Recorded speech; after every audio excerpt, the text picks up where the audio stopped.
आखिर क्यों 170 सालों से गांव है वीरान? क्या वास्तव में जहां भूत रहते हैं?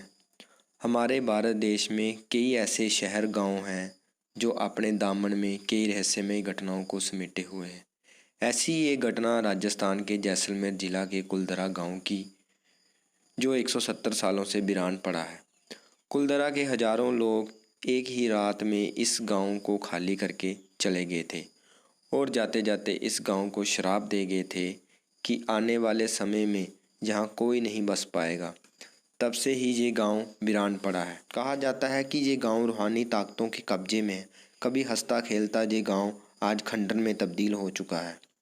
टूरिस्ट प्लेस में बदल चुके कुलधरा गांव घूमने आने वालों के मुताबिक जहां रहने वाले पालीवाल ब्राह्मणों की आहट आज भी जहां सुनाई देती है। उन्हें हर पल ऐसा महसूस होता है कि उनके आसपास कोई चल रहा है। बाजार की चहल पहल की आवाज़ आती है, महिलाओं के बात करने की, उनकी चूड़ियों और पायलों की आवाज़ें हमेशा ही यहाँ के माहौल को भयानक बनाते हैं।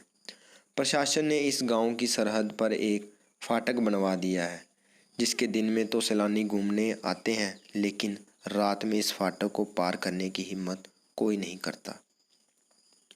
कुलधरा गांव जैसलमेर से लगभग 18 किलोमीटर की दूरी पर स्थित है। उस काल में पालीवाल समुदाय के 84 गांव थे और ये कुलधरा उन्हीं में से एक गांव था। पालीवाल ब्राह्मण पाली से रोजगार की तलाश में रेगिस्तान से इस इलाके की तरफ बढ़े। अपने काल में रईस माने जाने वाले पालीवालों ने साल 1293 में रेगिस्तान के इस स्थान को रहने के लिए चुना। चारों तरफ रेत के महासागर के बीच पालीवालों ने इस गांव का नाम कुलधरा रखा। आप इन पालीवालों की रईसी का अंदाज़ा इन घरों से लगा सकते हैं। अब आप सोच रहे होंगे कि इतना बड़ा भव्य नगर 170 सालों से वीरान क्यों पड़ा है। जो गांव कभी विकसित था, फिर क्या कारण रहा कि वो गांव रातों रात वीरान हो गया? इसकी वजह था जहां का अयाश दीवान। अब आप सोच रहे होंगे कि इतना बड़ा भव्य नगर 170 सालों से वीरान क्यों पड़ा है। जो गांव कभी विकसित था, फिर क्या कारण रहा कि वो गांव रातों रात वीरान हो गया? इसकी वजह था यहाँ का अयाश दीवान सालम सिंह, जिसकी गंदी नज़र गांव की एक खूबसूरत लड़की पर पड़ गई थी। दीवान उस लड़की के पीछे इस कदर पागल था कि वह किसी भी तरह उस लड़की को पाना चाहता था। उसने इसके लिए पालीवालों पर दबाव बनाना शुरू कर दिया।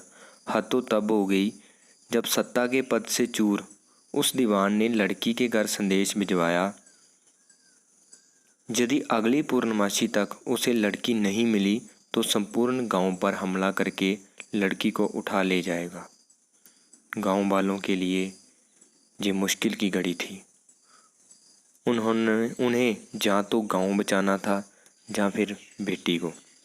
इस विषय पर निर्णय लेने के लिए सभी 84 गांव वाले एक रात में गांव के मंदिर पर इकट्ठा हुए और पंचायतों ने फैसला किया कि कुछ भी हो जाए अपनी लड़की उस दीवान को नहीं देनी।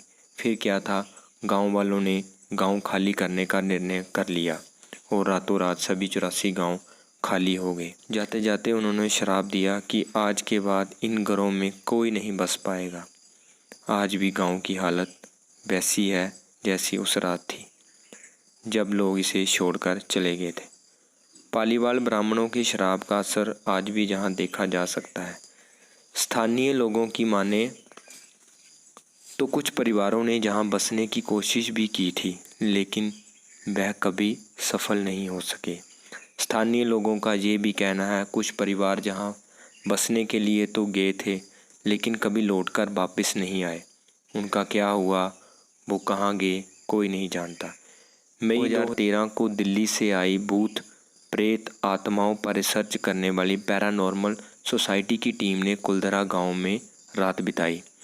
टीम ने माना कि जहां कुछ न कुछ असामान्य तो ज़रूर है। टीम के एक शख्स ने बताया कि उसे ऐसा महसूस हुआ कि रात को किसी ने मेरे कंधे पर हाथ रखा। जब मैंने पीछे मुड़कर देखा तो वहाँ कोई नहीं था। टीम को लेकर जो गाड़ी कुलधरा गई थी, उस गाड़ी पर बच्चों के हाथों के निशान पाए गए। ये सारी बातें कुलधरा गई टीम के सदस्यों ने मीडिया को बताई। पर्यटक जहां इस चाह में भी आते हैं कि जहां दबा हुआ सोना उन्हें मिल जाए। इतिहासकारों की माने तो पाली वालों ने अपनी संपत्ति जिसमें सोना, हीरे, जवाहरात उसी ज़मीन में दबाकर यहाँ से चले गए थे। यही वजह है कि जहाँ कोई भी जाता है वह जगह जगह खुदाई करने लग जाता है, इसी उम्मीद से शायद वो सोना उनके हाथ लग जाए। ये गांव आज भी जगह जगह खुदा हुआ मिलता है। आज भी ये गांव वीरान है।